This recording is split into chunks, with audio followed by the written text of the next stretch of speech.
Welcome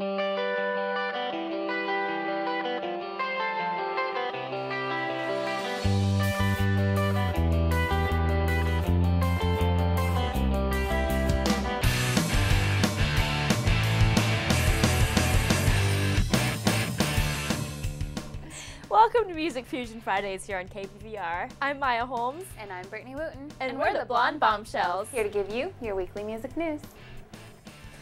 For all of you anxiously waiting to hear the lineup of this year's Sasquatch Music Festival, your wait will be over on February 6th.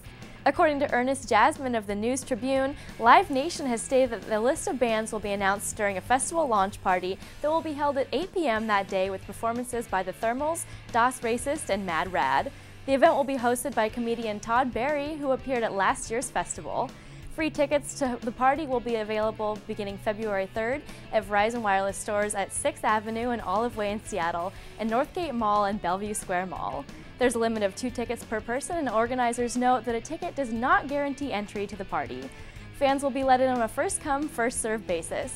This year's Sasquatch Festival will take place from May 27th to May 30th, and like every other festival in past years, it will no doubt be amazing.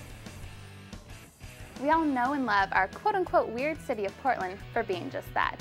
And sure enough, its unique qualities have earned itself a new comedy series on IFC called Portlandia. The show, produced by Andrew Singer and Jonathan Crisell, is set and filmed in Portland, Oregon, and features Saturday Night Live cast member Fred Armisen, as well as Carrie Brownstein, a member of the now obsolete band Sleater Kinney and current lead guitarist and singer for Wild Flag. Armisen and Brownstein lovingly skewer the people and values of Portland by introducing Portland archetypes like a militant bike messenger, feminist bookstore owners, and a couple inquiring about the locally sourced meat on their lunch menu.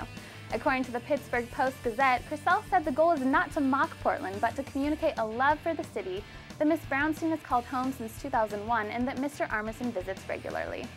Portlandia debuted last Friday on IFC, and the newest episode will air tonight at 10:30 p.m. This month, people in the Eugene area will have opportunities to see accomplished musical masters meeting and mentoring the next generation's rising stars, who are in turn reinvigorating older traditions. Last weekend, the 2011 Oregon Jazz Festival at the LCC Performance Hall brought together musicians from LCC, the U of O, and beyond to teach workshops for middle and high school students and show audience the state of the art in today and tomorrow's jazz. According to Brett Campbell of Eugene Weekly, this year's featured artist was saxophone and award-winning composer Donnie McCaslin, who joined the Lane and Oregon Jazz Ensembles in a big band concert on January 21st, and then on Saturday night competed with a quartet of some of Portland's hardest grooving jazzers. One of New York's greatest jazz pianists for the past half-century, the frequent Eugene visitor Dick Hyman mentioned one of this era's greatest jazz pianists, Bill Charlap, whose incomparable New York-based trio returned to the Sheds Jacquois Concert Hall tonight, Friday, January 28th. This Saturday, January 29th, the annual Gala celebration and benefit auction concert offers Beethoven's Symphony No. 1, Johann Strauss's Emperor Waltz, and another one of the greatest concertos, the second one, Mendelssohn wrote for violin, with the celebrated Itzhak Perlman as soloist. On Saturday, January 30th, the award-winning Jupiter String Quartet will be played by quartets Beethoven and Bartók and will be joined by promising young Portland pianist Benjamin Kim. So it should be a busy weekend in the world of jazz music.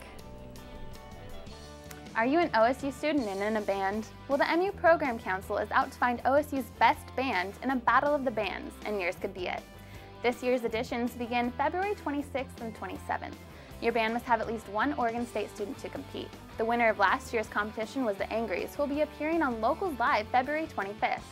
If your band is interested in trying out, applications are available in MU 103 or online at mu.oregonstate.edu/MUPC. The last day to turn them in is February 18th at 5 p.m. Last year's event had a turnout of over 3,000 audience members, so be sure to mark your calendars for OSU's summer-themed Battle of the Bands on June 3rd.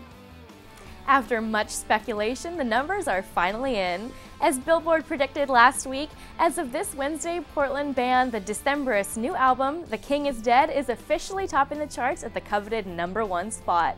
And according to Ryan White of Oregon Live, instead of the 70,000 copies the band was expected to sell, the number of albums sold is actually closer to 100,000 copies.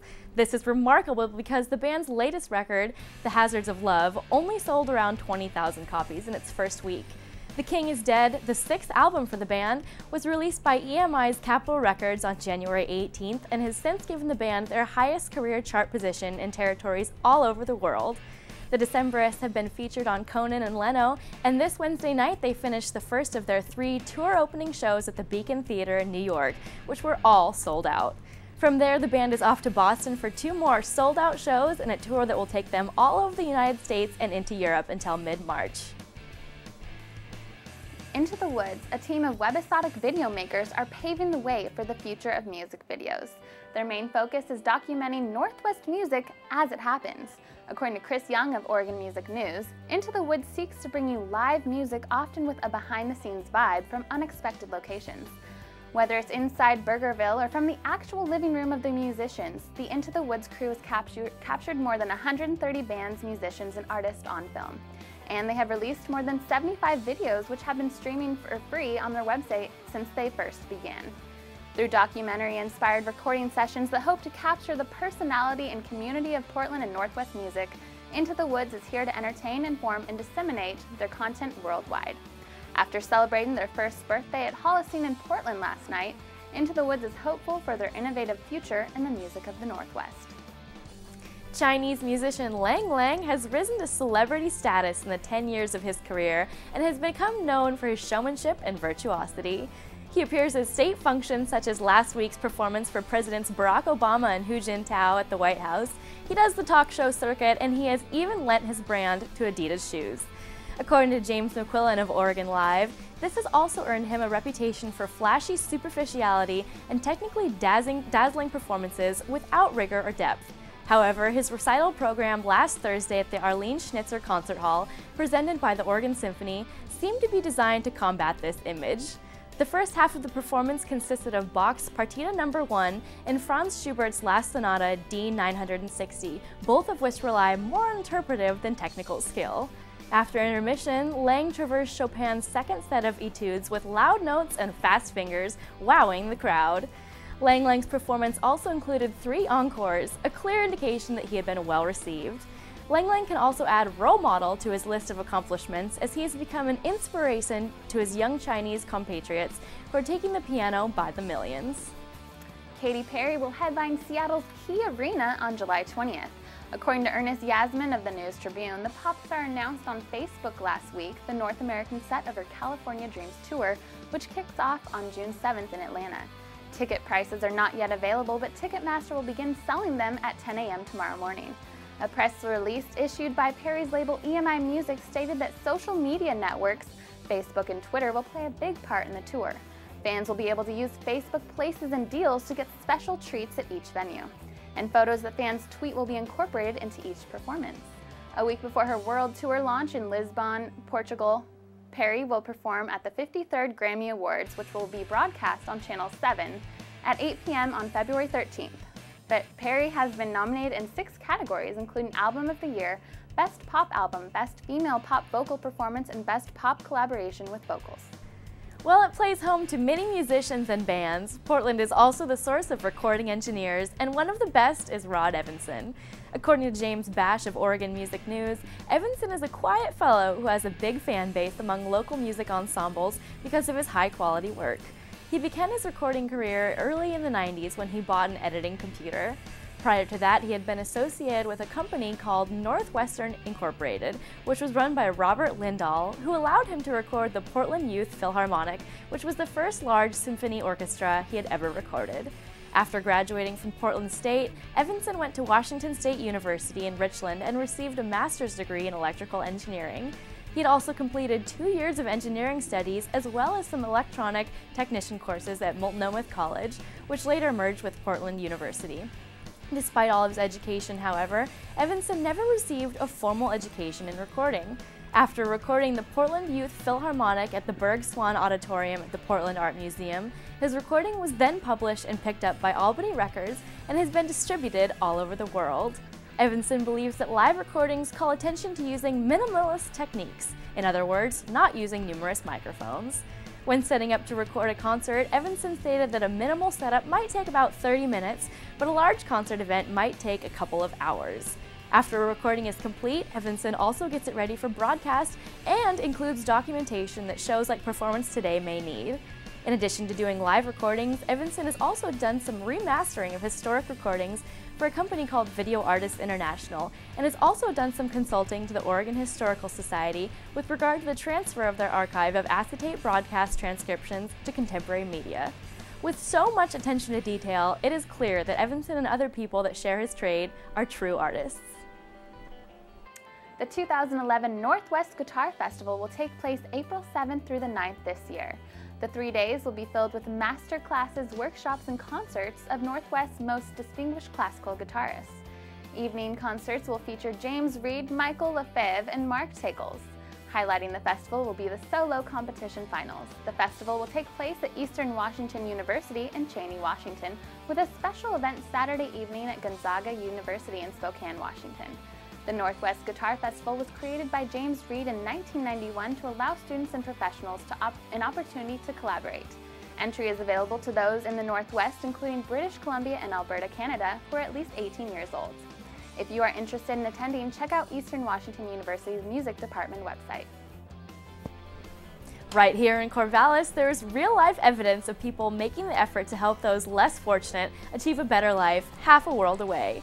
Students in the horrendously impoverished West African country of Sierra Leone have Corvallis resident Greg Smith to thank for this most recent example.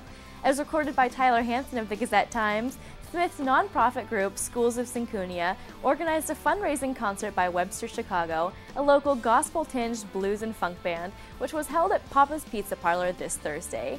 The event was free, and Papa's Pizza offered to donate half of all food sales during the concert to charity. Webster Chicago also donated any profits they received directly towards the school. This project was especially touching for Smith, who lived in Sierra Leone from 1974 to 1975 as a member of the Peace Corps. Since then, he and his family have worked hard at creating their nonprofit group, which is aimed to build more rooms at an existing, overcrowded school in the village of Syncunia. In 2007, United Nations declared Sierra Leone to be the least livable country on the planet, based to its citizens' quality of life. Thanks in large part to an outpouring from the support of the community of Corvallis, Schools of Syncunia have since raised more than $25,000 and began a nearly completed construction on an entirely new school building, in addition to work done on the previous schoolhouse. For more information on the organization and its recent fundraiser, you can check out schoolofsyncunia.org. Kesha has done it again. After dominating 2010 with hit after hit, she kicks off 2011 in the same fashion. According to Jeremy Lewis of Music Remedy Online, her first North American headlining tour, the Get Sleazy Tour, is completely sold out. She has had 3 #1 songs on the Billboard Hot 100 chart, including TikTok, Your Love Is My Drug, and We Are Who We Are. And her new single, Blow, impacts radio next week. The Get Sleazy Tour kicks off in Portland on February 15th and wraps up in Los Angeles on May 6th. Kesha, who took home the MTV EMA for Best New Act, is touring in support of the release of Cannibal, the highly anticipated companion to her platinum-selling debut album, Animal, which was released on November 22nd of last year. It is available for sale separately as well as bundled with Animal in a special deluxe repackage called Animal plus Cannibal. If you just couldn't get enough of the Canadian rock kings Rush when they were on their Time Machine tour, well then this will be music to your ears. According to Ernest Jasmine of the News Tribune, Rush will be bringing back their Time Machine tour to Washington this summer. The group will headline the Gorge Amphitheater in George on July 2nd, Live Nation announced today. Tickets will go from $45 to $110, and Live Nation and Ticketmaster will have them on sale beginning at 10 a.m. on January 31st. If you didn't see them the first time around, well, now's your chance to experience some truly live, great music. Well, that's all the music news we have for you today. Stay tuned for more music videos and Locals Live. See you next week!